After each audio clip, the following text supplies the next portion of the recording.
कंस ने सभी यत्न जुटा लिए थे अपने काल को मारने के लिए, कुछ भी नहीं छोड़ा। कितने पहरेदार लगा दिए, देवकी वसुदेव को हथकड़ियों में जड़ दिया, जेल में बंद कर दिया, सभी संतानें मार दी उनकी, परंतु फिर भी बलदाऊ और भगवान कृष्ण का जन्म हुआ। तो कहने का अर्थ है दमन अमन की दवा नहीं, होनी पर मंत्र न चलता है। वो काली कर तू वाले, पापों से काल न टलता है। अपने आप को आप धोखा दे सकते हो, लेकिन कर्म आपके आप को कभी धोखा नहीं देंगे। और कोई भी कर्म इस संसार का अमिट नहीं होता है, वो आपको उस कर्म का फल सदैव देकर के ही जाता है।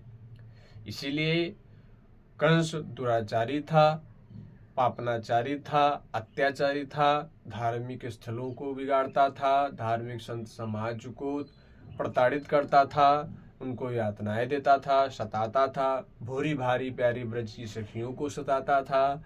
इसलिए कंस का जो अंत हुआ वह बहुत ही इस धरा पर, इस भूतल पर अत्याचारी को इस प्रकार का संदेश देता है कि हमें कंस जैसा नहीं, भगवान कृष्ण के चरणों का अनुसरण करना चाहिए।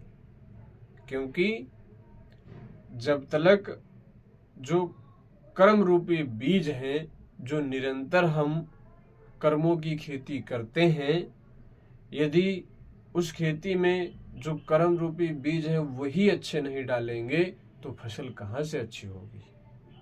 तो जो आप बीज बो रहे हो कर्मों का, उनको सबसे पहले सदकर्मों में बदलिए। कर्म करने की भावना, कर्म करने की चेष्टा, कर्म करने की सोच, कर्म करने की समझ, इन सब पर विचार करके सद्भाव की ओर ले जाइए। कर्म तो सभी कर रहे हैं, सबको बराबर समय मिला है, सबको जन्म मिला है, मिल रहा है, और कुछ व्यतीत करके जा भी चुके हैं। परंतु इसी धरातल पर मीराबाई हुई, इसी धरातल पर सदना कसाई हुए, इसी धरातल पर धन्ना हमारे जो जट भाई थे वो भी भक्त हुए। कितने महान महान भक्त हुए। यही धरातल, यही जल, यही सूर्य, यही चंद्रमा, यही का भोजन, जो आज इस समय पर जो सुविधाएं, इतनी सुविधाएं भी नहीं थी, परंतु फिर भी उन्होंने बहुत भक्ति की। बड़ी महानता की बात ये रही कि हर कठिनाई को काटते हुए परंतु अपने भगवान और अपनी भक्ति को कभी त्यागा नहीं।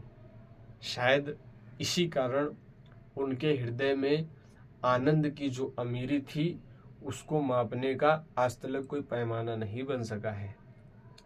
प्रेम से बोलो राधे राधे साहेब बंदगी।